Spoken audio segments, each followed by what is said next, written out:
with that, if you would state your name as you start your presentation, the next 15 minutes are yours. Thank you. My name is Johanne Brownrigg. I come to you as a parent. I still have 2 children in the school system. I'm a mother of 5. I want to thank you, Mr. Chairman, for this opportunity to address the group and for how welcoming and relaxed you're making everyone feel, those of us who are not accustomed to this environment. I intend to show you the pages of the government documents themselves to be codified in law by Bill 13, the curriculum changes that are a serious concern to so many parents. Emily Libby and Kathleen Murphy said it very well, and I will echo some of their concerns. And just as the 3 of us are not speaking for all Christians, there are student associations and school board associations that aren't speaking for all students and all teachers. Several changes to the Ontario school curriculum will be driven by Part 2 of Bill 13. This clause codifies in law controversial policy of the Ontario government, the Equity and Inclusive Education Strategy. The Ontario government's guiding documents on the EIES, in turn, contain several definitions, guidelines for classroom lessons, instructions for teachers and staff that will both sexualize the curriculum in Ontario and suppress religious freedom. The Liberal government's EIE strategy consists of 3 primary documents, as you're aware: the PPM 119, Realizing the Promise of Diversity, Ontario Equity and Inclusive Education Strategy, which I will refer to as the EIE strategy from now on, and the Equity and Inclusive Education in Ontario Schools Guidelines for Policy Development and Implementation, which I will refer to as guidelines from now on. By codifying in law the government's EIE policy, many radical sexualized agenda items contained in the documents will seep into the curriculum, the classroom lessons, the school environment, placing these controversial ideas on the lips of every classroom teacher in the name of equity, inclusivity, and somehow anti-bullying. So let's look. I have excerpts of the documents for your convenience, really. So on page 89 of the guidelines, it provides a definition that says a child's gender may be different from birth assigned sex. Also on page 89, it teaches that gender is socially constructed. Are these radical ideas related to protecting students from bullying or related to something else? On page 17 of the document EIE strategy, the government recommends that schools celebrate the Gay Pride Parade. Is this committee fully aware that full nudity, bondage, and mock sex acts are on display at the Toronto Gay Pride Parade? The Toronto School District Board has already followed the government's documents recommendation on page 17 by including this in its own equity and inclusive education policy. Grade 3s are encouraged to attend the Gay Pride Parade, to cut out images from it, or to hold one in their own school. Now on page 21 of the guidelines, it instructs teachers to use texts written by gay and lesbian authors.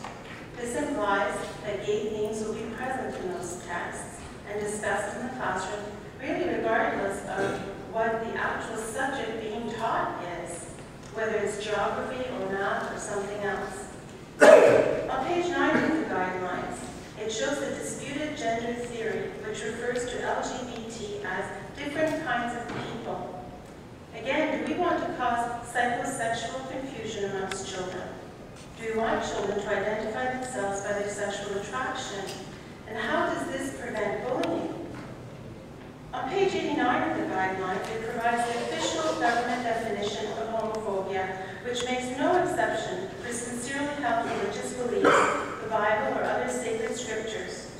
The definition of homophobia reads, a disparaging or hostile attitude or a negative bias, which may be overt or unspoken, and which may exist at an individual or a systemic level towards people who are lesbian, gay, bisexual, or transgender.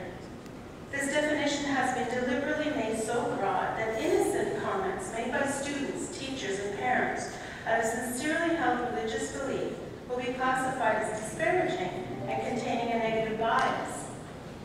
These people will be labeled as homophobes and bigots, and teachers who dare express their biblical beliefs about marriage will find that doors to advancement will probably be closed to them. This definition, which will be codified in law by Bill 13, and the anti-Christian ideology it contains, will create systemic discrimination against teachers who hold a traditional view of human sexuality. On page 58 of the guidelines, it provides a classroom self-reflection tool for teachers, which states, and I quote, "In my classroom, I will assume responsibility for examining and taking steps to modify personal beliefs that are inconsistent with equity and inclusive education principles." That this is unconstitutional. Then on page 29 of the guidelines, it directly attacks the rights and reputation of traditionally principled parents by asserting that it is wrong and harmful to have only traditional gender identities accepted and reinforced in schools and at home. It sets the school system and the teacher against my belief system. It also sets the school system against the teacher's belief system. On page 28 of the guidelines, it introduces this disputed theory of heterosexism. The government has elsewhere defined this term as the assumption that everyone is or should be heterosexual, and that heterosexuality is the only normal, natural sexual orientation. In fact, this is what millions of Christians, Muslims, Jews, Sikhs, Hindus, and Buddhists believe. This definition labels all of them as carrying a false and discriminatory belief. The government ought to leave this sensitive moral issue to families and not undermine them by codifying this controversial term in law and in the school curriculum with Bill 13. On page 91 of the guidelines, it adds the word queer to the curriculum. So Bill 13 will codify in law a government policy which effectively tells teachers that they ought to help students self-identify as queer. This is not the role of a school. It is indoctrination. On page 2 of the EIE strategy, it talks about moving beyond tolerance to acceptance. Then on page 5 of the same document, it says, and I quote, "We must ensure that we value the full range of our differences." So the government is instructing teachers that we must not only tolerate views and lifestyles with which we disagree, but we must also accept them. And we must not only respect people, but we must value the full range of differences.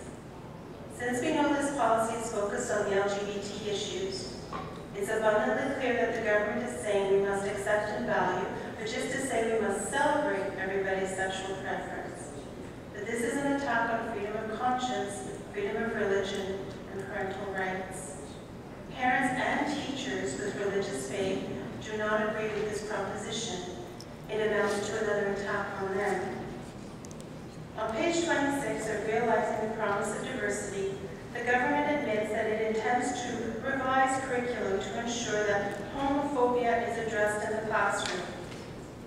Given the deliberately ambiguous, prejudicial government definition of homophobia and the desire to promote acceptance of the gay lifestyle, it is no wonder that parents fear the curriculum changes that will flow out of Bill 13. Many parents are also convinced that Dalton McGuinty will eventually bring back the radical sex ed curriculum that he temporarily shelved in April 2010. Why? Because the government equity documents that will be codified in law by Bill 13 tell us so. On page 4 of the Realizing the Promise of Diversity document, it defines inclusive education as requiring that all students see themselves reflected in the curriculum, their physical surroundings, and the broader environment. Then again on page 60 of the guidelines, it instructs school staff to evaluate curriculum, library, and classroom materials to determine what has been omitted and assess whether any discriminatory bias is present. The government directive to have all students see themselves reflected in the curriculum is primarily talking about students who identify as LGBTIQ. Since this directive will be codified in law by Bill 13, the sex ed curriculum will be brought back, no doubt. Therefore, I ask you as a mother, is it the role of schools to eradicate from children the beliefs and values instilled in them by their parents? I ask you, what does anything I've read to you or shown you in these documents have to do with protecting children and teens from bullying?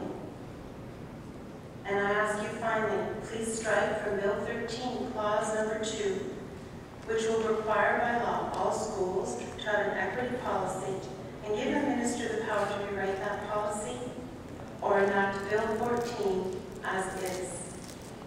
Thank you for your attention. Thank you very much for your presentation. We have about 7 minutes left and we're going to start going. All right, Norman. I'll throw you the slip on your shirt, Chair. You're hopeful as I am. Too many times, Thank you very much, Johanne. Right, what we saw. Thank you very much for your presentation.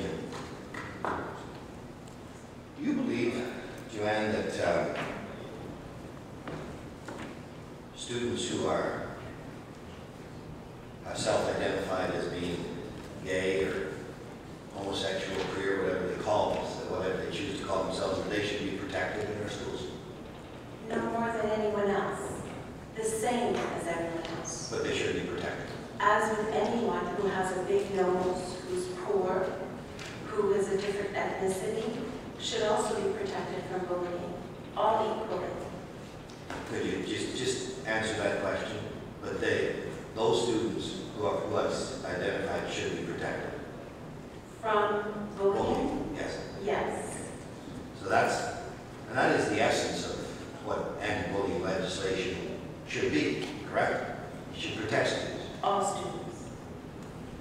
The bill that we have before us, does a good job of that. the bill that we have before us, as I've listened to deputations for part of today, and my colleagues in our party, but also the other parties have listened for several days. But the ones I've heard today and the ones I've been able to pick up by monitoring in their offices while the hearings are going on in Toronto, would it be fair to say that this has become not a discussion any longer about bullying, but a discussion about sexual orientation and sexuality? I think that's an excellent assessment. Unfortunately, that's what it's become. That was perhaps a deliberate plan, and it's easily remedied with Bill 14, which does seek to protect students without engaging in controversial and somewhat damaging approaches to bullying. Would it be your intention that Bill 13, if passed in its present form, would very seriously infringe upon your right as a parent to raise your children in the religion that you believe in and follow, and that would restrict your ability to raise them in that religion, given the influence that school can have on children? Yes. I bet you didn't think I could answer in one word. Yeah, you did. You caught me off guard. And now I have to think of my next question.